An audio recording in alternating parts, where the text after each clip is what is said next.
COVID-19 এর টিকা card এবং টিকা সনদ কিভাবে খুব সহজে সংগ্রহ করতে পারবেন মোবাইল ফোন ব্যবহার করেই সেটি আজকে ভিডিওতে দেখানো হয়েছে। এরকম সব ইন্টারেস্টিং ইনফরমেটিভ ভিডিও পেতে অবশ্যই আমাদের চ্যানেলটি সাবস্ক্রাইব করে দিবেন।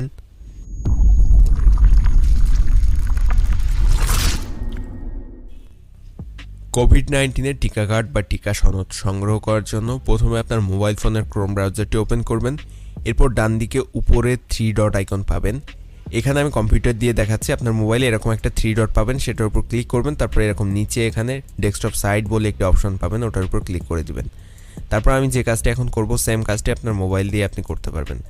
তো ফার্স্টে আপনার ক্রোম ব্রাউজারের উপরে যে ইউআরএল বক্স আছে, এই ইউআরএল বক্সে আপনি লিখবেন সুরক্ষা.gov.bd। তো সুরক্ষা.gov.bd লিখে সার্চ করবেন। এরপর আপনাকে সুরক্ষার যে ওয়েবসাইটটি আছে এখানে নিয়ে আসবে। এরপর এখানে দেখেন নিবন্ধন স্ট্যাটাস, টিকা কার্ড সংগ্রহ, টিকা সনদ সংগ্রহ এরকম আছে। এখান থেকে ফার্স্টে আপনি টিকা কার্ড সংগ্রহ করার জন্য টিকা কার্ড সংগ্রহের উপর ক্লিক করে দিবেন। তারপর এখানে দেখেন কিছু নিয়ম কানুন ডান দিকে শো করছে, এগুলো আপনি এখান থেকে ফার্স্টে পড়ে নিতে পারেন। এরপর আপনি যদি টিকা কার্ড সংগ্রহ করতে চান তাহলে বাম দিকে কিছু অপশন পেয়ে যাবেন। জাতীয় পরিচয়পত্র, জন্ম নিবন্ধন অথবা পাসপোর্ট যে কোনো একটি দিয়ে আপনি এখান থেকে সংগ্রহ করতে পারবেন। আপনি টিকার জন্য যখন রেজিস্ট্রেশন করেছিলেন তখন যেটি ব্যবহার করেছিলেন সেটি এখান থেকে সিলেক্ট করবেন। তো এখান থেকে আমি জাতীয় পরিচয়পত্র সিলেক্ট করে দিলাম।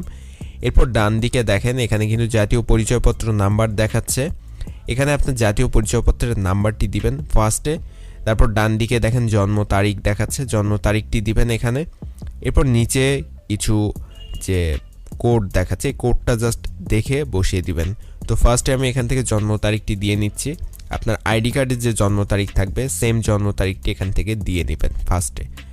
তারপর আপনার জন্ম নিবন্ধন অথবা জাতীয় পরিচয়পত্র অথবা পাসপোর্ট যেটা আপনি বাম দিক থেকে সিলেক্ট করবেন সেটার যে নাম্বার থাকবে সেটা এখানে দিবেন। তো আমি জাতীয় পরিচয়পত্রের নাম্বারটি এখান থেকে দিয়ে নিলাম। এখন এখানে যে ক্যাপচা কোডটি আছে এই ক্যাপচা কোডটি এই বক্সে বসিয়ে দিতে হবে। তো আমি এখান থেকে এই ক্যাপচা কোডটি খুব সাবধানতার সাথে বসিয়ে দিচ্ছি। অবশ্যই আপনারা এখান থেকে ক্যাপচা কোডটি সাবধানতার সাথে বসিয়ে দিবেন যাতে ভুল না হয়। এরপর এখানে যাচাই করুন অপশনের উপর ক্লিক করবেন। তারপর নিচে যে ভ্যাকসিন কার্ড ডাউনলোড এই অপশনটি আসবে, এর আগে অবশ্যই আপনার মোবাইল ফোন যেটি দিয়ে আপনি রেজিস্ট্রেশন করেছিলেন সেখানে একটি কোড যাবে, সেই কোডটি এই বক্সে বসিয়ে দিতে হবে। অর্থাৎ আপনি যখন ভ্যাকসিনের নিবন্ধনের জন্য অ্যাপ্লাই করেছিলেন ফার্স্টে ভ্যাকসিন দেওয়ার আগে, সেই সময় যে মোবাইল ফোনটি ব্যবহার করেছিলেন সেই মোবাইল ফোনে একটি কোড যাবে, সেই কোডটি আপনি আপনার মোবাইলের SMS থেকে দেখে এখানে নর্মালি বসিয়ে দিবেন। এখানে কোডটি বসিয়ে দেওয়ার পর নিচে দেখেন ভ্যাকসিন কার্ড ডাউনলোড এই অপশনের উপর ক্লিক করে দিবেন। এখানে ক্লিক করার সাথে সাথে নিচে আরেকটি অপশন চলে আসবে, নিচে আমি দেখিয়ে দিচ্ছি। এখানে দেখেন ভ্যাকসিন কার্ড ডাউনলোড এই অপশনের উপর আপনি ক্লিক করে দিবেন। এরপর আপনার ভ্যাকসিন কার্ডটি ডাউনলোড শুরু হয়ে যাবে। তারপর আপনি চাইলে এখান থেকে ওপেন করে আপনার যে ভ্যাকসিন কার্ডটি সেটা দেখে নিতে পারবেন। দেখেন এখানে আমাদের ভ্যাকসিন কার্ডটি কিন্তু শো করছে, সেমভাবে আপনার কার্ডটিও শো করবে। এখন যদি আপনি চান আপনার ভ্যাকসিনের যে সার্টিফিকেট বা সনদ, টিকা সনদ সেটা ডাউনলোড করতে তাহলে এখান থেকেই করতে পারবেন। এখানে দেখেন টিকা সনদ বলে অপশন আছে, অথবা আপনি চাইলে আবারও ফিরে যেতে পারেন আপনার যে সুরক্ষার ওয়েবসাইটে। তো আমরা এখান থেকে সুরক্ষার ওয়েবসাইটে ফার্স্টে ফিরে যাব, তারপর আমি এখান থেকে দেখিয়ে দেবো। এখানে দেখেন টিকা সনদ সংগ্রহ বলে একটি অপশন আছে, এই অপশনের উপর আপনি ক্লিক করে দিবেন নর্মালি। তো এখান থেকে টিকা সনদ সংগ্রহের উপর ক্লিক করে দিব। তারপর আবারও আমি জাতীয় পরিচয়পত্র দিয়ে টিকা সনদ সংগ্রহ করব। আপনারা যেটা দিয়ে রেজিস্ট্রেশন করেছিলেন সেটা সিলেক্ট করে দিবেন। এরপর সেমভাবে আগের মতোই এখান থেকে জন্ম তারিখ দিয়ে নিব ফার্স্টে, এবং জন্ম তারিখ দেওয়ার পরে আমার যে জন্ম নিবন্ধন বা জাতীয় পরিচয়পত্রের নাম্বার সেটা এখানে বসিয়ে দিব। আপনাদের যেটা থাকবে সেটা বসিয়ে দিবেন। তারপর এখান থেকে ক্যাপচা কোড যেটা আছে সেটা নর্মালি এখানে টাইপ করে দিবেন। সেমভাবে আগের মতোই সেম প্রসেস। তারপর যাচাই করুন অপশনের উপর ক্লিক করবেন।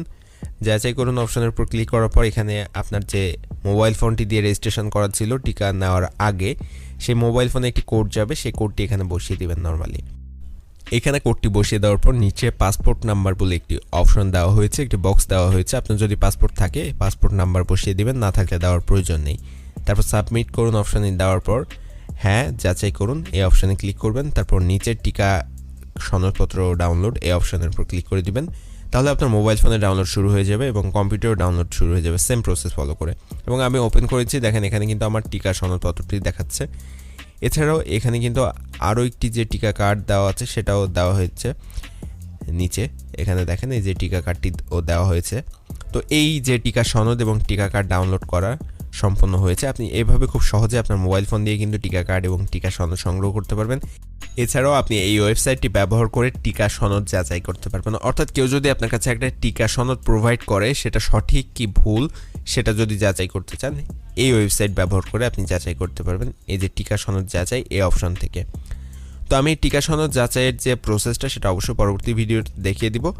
এবং আজকে ভিডিওটি যদি আপনার কাছে ভালো লেগে থাকে অবশ্যই আমাদের চ্যানেলটি সাবস্ক্রাইব করে দিবেন। অলরেডি সাবস্ক্রাইব করলে অসংখ্য ধন্যবাদ। ভিডিওতে একটা লাইক দিবেন, কমেন্টে আপনার মতামত জানাতে ভুলবেন না এবং বন্ধুদের সাথে অবশ্যই ভিডিওটি শেয়ার করে দিবেন।